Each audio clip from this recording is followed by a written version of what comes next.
Welcome back. Today we are talking about naan. Quite the favorite.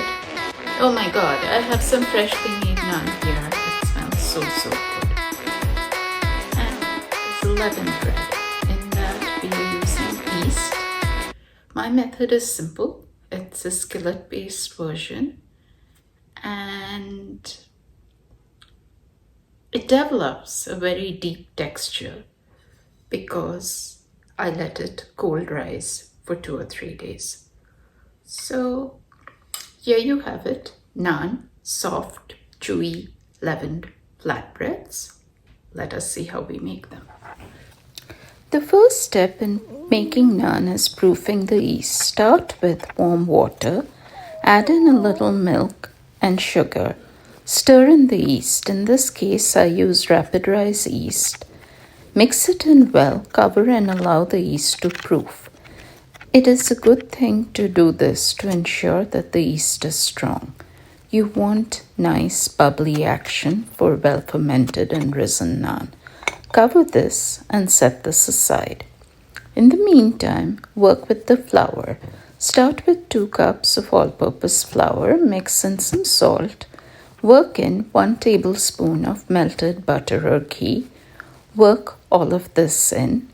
Mix in 1/4 cup of natural yogurt. Mix all of this in. And finally, add in the frothy, bubbly yeast and pull this together into a soft, slightly sticky dough.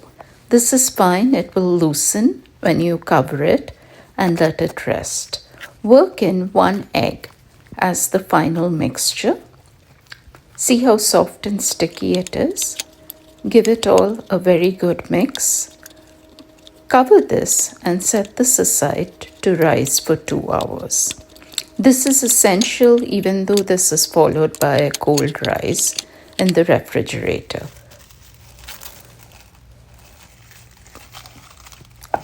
Cover this and the risen dough, punch it down, cover and set it aside for 2 days. This allows a nice, complex, well-fermented flavor to rise.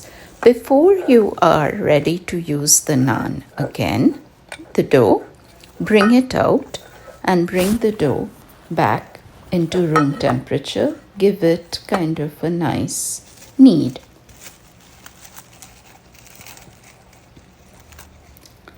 When you're ready to make your naan, break off pieces of the naan into small balls. First, stretch this out using your hands. It's nice and soft and this is needed. And finally, finish on a rolled surface, rolling it out thin. You can press in some nigella seeds into the dough if you want. This is optional. It gives it a pretty appearance. Then we start with the skillet. Place your naan on a hot skillet. See how it puffs up and blisters? That is what you want. Turn this, allowing brown spots. Continue this until the naan is nice and puffy.